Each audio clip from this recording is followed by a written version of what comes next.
Hola chicos, Tennis y Science, bienvenidos a un nuevo video. Hoy voy a hablar de PCR, reacción en cadena de la polimerasa, por su acrónimo en inglés. El PCR fue inicialmente creado por el Dr. Kary Mullins, cuando trabajaba en una empresa privada llamada Cetus Corporation. El Dr. Kary Mullins fue una persona supremamente polémica en su vida. Sin embargo, creo que el descubrimiento del PCR cambia ostensiblemente muchas cosas sobre la ciencia. Tratemos de meternos en la cabeza del Dr. Mullins en 1970. Él lo que quería hacer, desde mi punto de vista, era un proceso replicativo in vitro, es decir, que no estuviera dentro de una célula, sino hacerla con algunos materiales y tubos que se utilizan habitualmente en el laboratorio. Pero se encontró con un problema inicialmente. En la replicación, recuerden que las hebras del DNA se desdoblan, es decir, se abren para que lleguen diversas proteínas y ejerzan su accionar. El problema que el Dr. Mullins tenía era que cuando él intentaba abrir las hebras del DNA sometiéndolo por encima de 90 grados centígrados. Pero ¿qué le pasaba a las otras proteínas? Se dañaban, se desnaturalizaban, como por ejemplo la enzima polimerasa. Entonces, lo que él hacía era tratar de hacer un proceso replicativo en cada momento agregándole un mayor número de polimerasas de la E. coli, y eso lo hacía supremamente difícil e inviable, por ejemplo, para hacer una técnica utilizada a futuro. Uno de los grandes hallazgos de Mullins fue haberse dado cuenta que uno de sus compañeros de la empresa Cetus Corporation trabajaba con una enzima que procedía de bacterias que eran capaces de soportar temperaturas por encima de los 100-110 grados centígrados, las bacterias termófilas. Una de ellas, Thermus aquaticus, ya había sido descrito por los doctores Brook y Freezer en 1969, que le daba a él, digamos, la esperanza de utilizar dicha enzima cuando fuese sometido el DNA a 90 grados centígrados.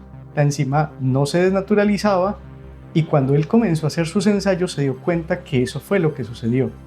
Si utilizaba una enzima procedente de la Thermus aquaticus y sometía el DNA a 90 grados centígrados, dicha enzima no se iba a fragmentar, no se iba a desnaturalizar. Y esto le permitió al Dr. Kary Mullins en 1993 ser galardonado con el Premio Nobel de Química. El PCR es una técnica supremamente versátil.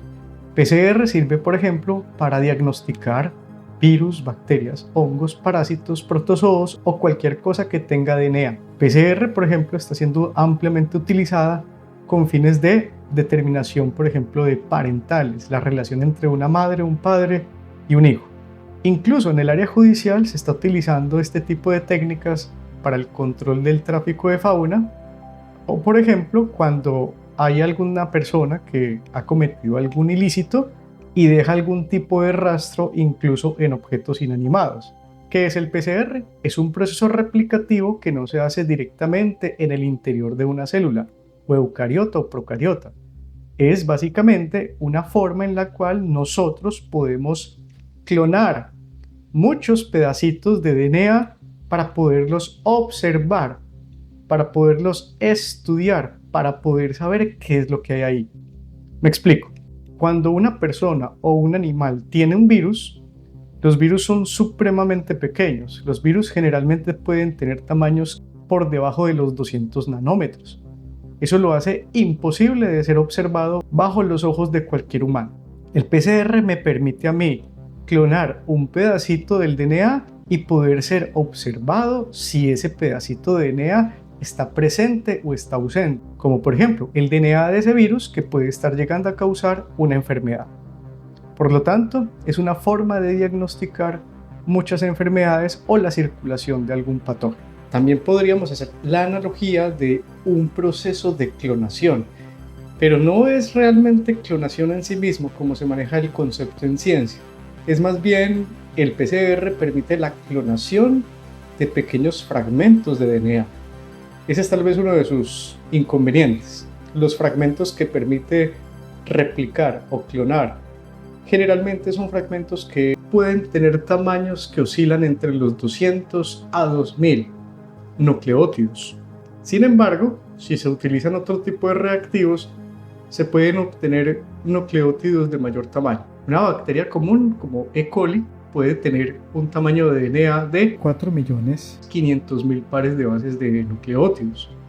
PCR solamente sería capaz de clonar un fragmento de toda esa cantidad de nucleótidos, pero ese fragmento de alguna u otra forma podría ser suficiente para poder demostrar que lo que nosotros estamos buscando es la bacteria E. coli. Entonces, el concepto de reacción en cadena de la polimerasa se debe a que recuerden que nuestra actriz principal se llama Taq polimerasa, que es la enzima polimerasa de termos acuáticos. Esta enzima tendría la capacidad de replicar fragmentos y generalmente se habla reacción en cadena es porque se puede repetir muchas veces de la misma manera. Es una reacción en cadena. Si hablamos ya del término, pues estaríamos hablando de una reacción en cadena de la enzima Taq polimerasa, que es nuestra enzima termoestable. Y aquí es importante que ustedes sepan la diferencia entre dos tipos de PCR: PCR convencional o de punto final y PCR de tiempo real o PCR cuantitativo. El PCR punto final tiene que ser revelado. Generalmente se hace por una técnica que se llama electroforesis. ¿Qué quiere decir entonces ver una banda? Que replicamos una gran cantidad de fragmentos de DNA de interés procedentes inicialmente de esa muestra. Entonces aquí podríamos considerar de alguna forma como un resultado positivo a la detección de algo. Sin embargo, la banda dice simplemente que hay DNA. Algunas veces es importante, después de este proceso, hacer un proceso de secuenciación de ese resultado para poder certificar 100% que esa banda que está siendo sintetizada sí corresponde al DNA de interés. Algunas veces ocurren situaciones como por ejemplo que nuestra muestra se contamina cuando no se manejan buenas prácticas de laboratorio. En las manos podemos tener muchas bacterias y una bacteria de estas puede dar un resultado diferente. Cuando enviamos a secuenciación nos damos cuenta que el DNA que se amplificó no procedía de nuestra muestra de interés, sino de algún grado de contaminación con DNA del operario. En el caso de PCR tiempo real, se llama así es porque en el momento de realizar el ciclaje, es decir, los 3 pasos durante 30 veces en promedio, podemos determinar si hay o no hay DNA de nuestra muestra inicial. Lo que pasa en el qPCR es que nos podemos dar cuenta de cuándo se están clonando fragmentos nuevos de DNA en el momento de hacer el PCR. Estas pequeñas fuentes de luz, cuando chocan con el DNA que está siendo clonado, le va a dar información al equipo y de manera inmediata nos va a llegar al computador la información de si allí hay DNA o si allí no hay DNA. Por lo tanto, en el caso del PCR tiempo real, no necesitamos realizar la electroforesis. En el momento de hacer básicamente el PCR de tiempo real, ya podemos certificar si tenemos DNA de interés.